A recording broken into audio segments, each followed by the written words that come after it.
Welcome to my favourites. நாம் இன்னைக்கு purple cabbage kofta கறி மில்க் வச்சு பண்ண போகிறோம். அதுக்கு ஒரு பேனை ஹீட் பண்ணிக்கோங்க, ஆயில் போட்டுக்கோங்க,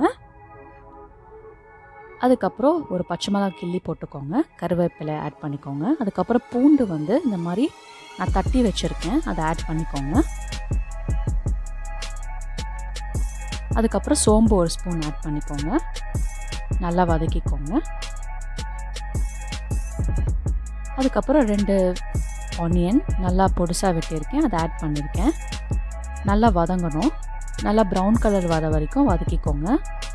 எந்த அளவுக்கு வதக்குறோமோ அந்த அளவுக்கு எக்ஸ்ட்ரா டேஸ்ட்டாக இருக்கும். அதுக்கப்புறம் chilli powder, coriander powder add பண்ணிக்கோங்க. நம்ம இந்த மாதிரி ஆயிலே ஃப்ரை பண்ணி இந்த சில்லி பவுடர், கொரியாண்டர் பவுடர் போட்டோம்னா அது ஒரு டேஸ்ட் டிஃப்ரெண்ட்டாக இருக்கும். ஸோ கொஞ்சம் பச்சை வாசனை போகிற அளவுக்கு நல்லா வதக்கிக்கோங்க. அதுக்கப்புறம் டொமேட்டோ பூரை ஆட் பண்ணிக்கோங்க. இது ஒரு 3 டொமேட்டோவை நான் தண்ணியில் போட்டு அதோட தோல் உரித்து அரைச்சி வச்சுருக்கேன். ஆட் பண்ணி மூடி வச்சுடுங்க.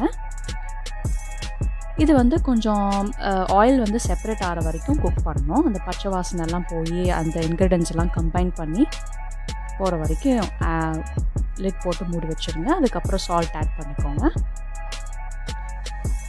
இப்போ நம்ம பாதாம் பேஸ்ட் ரெடி பண்ண போகிறோம். அதுக்கு ஒரு 10-11 பாதாம் எடுத்துக்கோங்க, தோல் உரித்து வச்சுருக்கேன்.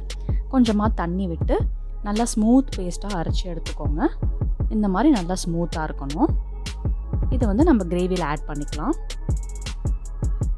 பாதாம் நம்ம இப்படி கூட நம்மளுடைய ஃபுட்டில் சேர்த்துக்கலாம், உடம்புக்கு ரொம்ப நல்லது. இது ஒரு எக்ஸ்ட்ரா ஃப்ளேவர் ரொம்ப டிஃப்ரெண்ட்டாக இருக்கும். அதுக்கப்புறம் நான் பால் ஆட் பண்ணிக்க போகிறேன். இது ஒரு 500 ml பால் இருக்கும். ஏன்னா நான் ஒரு 6 பேருக்கு சர்வ் பண்ணுறதுனால 500 ml பால் எடுத்து நல்லா கிண்டி விட்டுக்கோங்க. இந்த கிரேவி கொஞ்சம் திக்காக இருக்கிறதுனால நான் கொஞ்சம் தண்ணி ஆட் பண்ணிக்கிறேன்.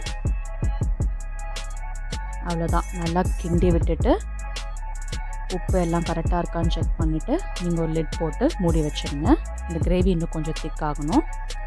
சைடில் ஒரு பாத்திரத்தில் இந்த மாதிரி கேபேஜ் நான் பொடிசாக வெட்டி வச்சுருக்கேன், ஆட் பண்ணிக்கோங்க. அதுக்கப்புறம் கடலை மாவு ஆட் பண்ணிக்கோங்க. அதுக்கப்புறம் கொத்தமல்லி தழை, உப்பு, மஞ்சத்தூள், காரப்பொடி ஆட் பண்ணி நல்லா மிக்ஸ் பண்ணிக்கோங்க.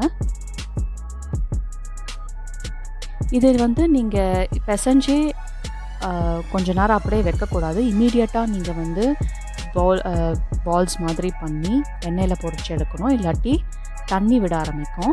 தண்ணி விட ஆரம்பிச்சதுன்னா உங்களுக்கு இந்த கோஃப்தா பால்ஸ் எண்ணெய் இழுக்க ஆரம்பிச்சிடும். ஸோ அதனால் நீங்கள் இப்படி இந்த மாதிரி பால்ஸ் பண்ணி சைட்லேயே நீங்கள் எண்ணெயை காய்ச்சி வச்சு இம்மீடியட்டாக நீங்கள் பால்ஸ் பண்ணி எடுத்துக்கோங்க. எண்ணெயில் பொரிச்சு எடுத்துருக்கேன் பாருங்கள். நான் கொஞ்ச நேரம் வச்சதுக்கே லைட்டாக தண்ணி விட ஆரம்பிச்சிருக்கு. ஸோ அதனால் நீங்கள் சைட் பை சைட் பண்ணிக்கோங்க. இது அப்படியே கூட சாப்பிட்லாம், ரொம்ப டேஸ்டியாக இருக்கும். ஒரு ஈவினிங் ஸ்நாக்ஸ் மாதிரி கூட சாப்பிட்லாம். நம்மளுடைய கோஃப்தா பால்ஸ் ரெடி ஆகிடுச்சு. ஒரு டிஷ்யூ பேப்பரில் ட்ரெயின் பண்ணிக்கோங்க. உங்களோட எக்ஸ்ட்ரா ஆயில்ஸ் எல்லாம் கொஞ்சம் இழுத்துரும். அவ்வளோதான். இப்போ நம்ம கிரேவி ரெடி ஆயிடுச்சு, கோஃப்தா பால்ஸ் ரெடி ஆயிடுச்சு. கிரேவியில் போட்டு எடுக்க வேண்டியதான்.